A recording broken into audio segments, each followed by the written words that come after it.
बारे में बताना चाहूंगा जिन्होंने अपने नाम के साथ साथ अपने पेरेंट्स का नाम और सबसे बड़ी बात भारत का नाम रोशन किया है। आज हम एक ऐसी महिला के बारे में बात करेंगे जो अपने सपनों की तरफ बहुत अग्रसर रही और जिन्होंने बचपन में ही सपना देख लिया था या बचपन में ही ठान लिया था कि मुझे क्या करना है, जिन्होंने अपने सपनों के लिए अपने पेरेंट्स तक की नहीं सुनी, या कह लीजिए कि जो पेरेंट्स चाहते थे वो तक ना मान के सिर्फ अपनी ही बात को अग्रसर रखा और उस पर कदम बढ़ाती गई। और आज के टाइम पे वो हमारे बीच नहीं है, मगर उनका नाम इतना है कि हर एक भारतीय उनको जानता है और उनके नाम से खुद को प्राउड करता है। आज मैं उस महिला के बारे में बात करने जा रहा हूँ जो अंतरिक्ष की पहली महिला बनी थी भारतीय। आप सभी जानते हैं उनका नाम, क्या नाम है उनका? हाँ, कल्पना चावला। कल्पना चावला का जन्म 17 मार्च 1962 को कर्नाटक के पंजाब चंडीगढ़ में हुआ था। बचपन में उनके पेरेंट्स उनको मोटो के नाम से बोलते थे। उनके पेरेंट्स, उनके पापा का नाम बनारसी लाल चावला और माताजी का नाम संजोयती चावला था। वो 4 भाई बहन थे। 4 भाई बहनों में से वो सबसे छोटी बहन थी। जैसे कि मैंने बताया कि वो बचपन में ही सब अपना देख चुकी थी या अपने सपने की तरफ ये सोच चुकी थी कि हाँ, मुझे अंतरिक्ष में जाना है। वो अंतरिक्ष में हमेशा जाने की इच्छा अपने पापा से जताया करती थी और उसके पेरेंट्स यानी उसके पापा चाहते थे कि वो एक शिक्षक या एक डॉक्टर बने, मगर वो अपने सपने की तरफ अग्रसर रही और 1982 में उन्होंने एरोनॉटिकल साइंस से बीटेक की, जो पंजाब की यूनिवर्सिटी से उन्होंने हासिल की। और उसके बाद 1982 के बाद वो अमेरिका चली गई, जहां उन्होंने एरोस्पेस से MS और PhD कंप्लीट की 1988 में।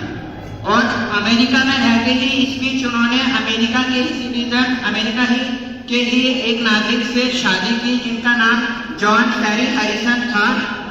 और इसी के साथ साथ वो अमेरिका के सिटीजनशिप भी उनको मिल गई थी। 1988 के बाद PhD कंप्लीट करने के बाद उन्होंने नासा, जो अमेरिका की ही अंतरिक्ष संस्था थी जो अंतरिक्ष के लिए काम करती थी, 1988 में उनको ज्वाइन कर लिया था। लगातार काम करने के बाद 1996 में जब उनको पता चला कि अंतरिक्ष में जाने वाले यात्रियों में उनको चुना गया है तो वो बहुत खुश हुई थी। और 19 नवंबर 1997 में उन्होंने अंतरिक्ष की यात्रा करने के लिए यात्रा शुरू की, जो लगभग 15 दिन के आसपास रही। और 5 दिसंबर 1997 को उनकी ये जो पहली अंतरिक्ष यात्रा थी वो कंप्लीट हुई और जो सफलतापूर्वक रही। जिस मिशन से वो अंतरिक्ष यात्रा उन्होंने कंप्लीट की तो वो मिशन भी कंप्लीट किया। और इसी के साथ साथ अपनी पहली भारतीय महिला बनी जिन्होंने अंतरिक्ष की यात्रा करी थी। और दूसरी भारतीय बनी, क्योंकि पहले भारतीय का नाम क्या था? राकेश शर्मा। पहले भारतीय राकेश शर्मा थे, दूसरी भारतीय कल्पना चावला थी। इसके बाद उन्होंने बहुत सी सफलताएं उनको मिलने लगी थी और अपने काम में लगातार रहे।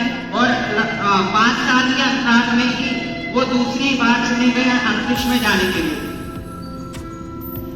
16 जनवरी 2003 में उनको दूसरी बार अंतरिक्ष यात्रा के लिए चुना गया, जिनके साथ उनके 6 सदस्य और थे नासा की तरफ से ही। और 16 जनवरी 2003 में उन्होंने अपनी दूसरी अंतरिक्ष यात्रा शुरू की, जो सफलतापूर्वक जिस मिशन से वो गई थी लगभग 80 मिशन उन्होंने वहां पे कंप्लीट किया अंतरिक्ष में। और 1 फरवरी 2003 में जब वो वापसी कर रही थी, लगभग ये मान के चलिए कि पृथ्वी से सिर्फ 16 मिनट की दूरी पर थी। और सभी भारतीय, सभी धरतीवासियों की ट्रैकिंग यात्रा को कंप्लीट करने की खुशी में उनका इंतजार कर रहे थे, मगर 16 मिनट की दूरी पर ही उनकी जो अंतरिक्ष यान था वो ब्लास्ट हो गया था किसी कारणवश।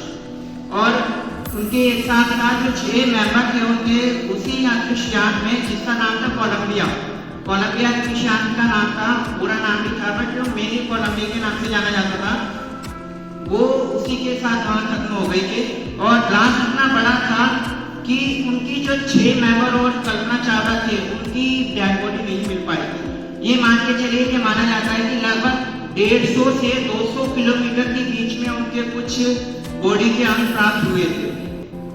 उनकी जीवन यहाँ पे समाप्त हुआ था, मगर इन्होंने बहुत नाम किए थे और इनके ऊपर उनके लिए कुछ भारतीयों ने भी और कुछ अवार्ड ऐसे दिए गए और कुछ उपलब्धियां जिनको अवार्ड के नाम से बोल सकते हैं आप। लगभग भारत में 2002 के दौरान एक सैटेलाइट लॉन्च की गई थी जो वेदर रिपोर्ट्स के बारे में बताती है। तो वो उस सैटेलाइट को कल्पना चावला का नाम दिया गया था। और नासा में एक सुपर कंप्यूटर है जो कल्पना चावला के नाम से जाना जाता है और जो अभी भी एक्टिव है और सबसे ज्यादा सबसे ज्यादा वर्क करने वाला सुपर कंप्यूटर है ये कल्पना चावला के नाम से है। और जहाँ ये करनाल में जन्मी थी, करनाल में एक मेडिकल कॉलेज है जहाँ पर उस मेडिकल कॉलेज का नाम भी कल्पना चावला के नाम से जाना जाता है। और कर्नाटक की सरकार ने एक अवार्ड घोषित कर रखा है स्पेशली उन महिलाओं के लिए जो साइंटिस्ट महिला होती है। और ये अवार्ड कल्पना चावला के नाम से ही जाना जाता है। और इस अवार्ड की उपलब्धि, इस अवार्ड का रैंक कह लीजिए इतनी बड़ी है कि वो बहुत सम्मानपूर्वक उस अवार्ड को दिया जाता है उन महिलाओं को जो साइंटिस्ट वैज्ञानिक महिलाएं होती है। हमें कल्पना चावला की से बहुत कुछ सीखने को मिलता है और हमें सीखना चाहिए कि उन्होंने अपने सपनों को साकार करने के लिए अपने और जो उनकी प्रवृत्ति थी, उनका नेचर था, वो ये था कि जिस काम को ठान लेती थी उसको आपको वो करती थी। और जैसे मैंने आपको बताया कि उन्होंने अपना जीवन में पहले ही सोच लिया था हमारी एज में ही कि उनको क्या करना है और वो उसी काम को करके गई है। लगभग उनकी जो डेथ हुई थी वो सिर्फ 40 साल की उम्र में हुई थी और इतनी कम एज में ही उन्होंने अपना नाम, अपने भारत का नाम बहुत रोशन किया था। तो मैं लास्ट में यही कहना चाहूंगा कि अगर सपने देखने हैं तो कुछ इस तरह से देखिए कि कल्पना चावला की तरह भी आप आकाश में उड़ सकें।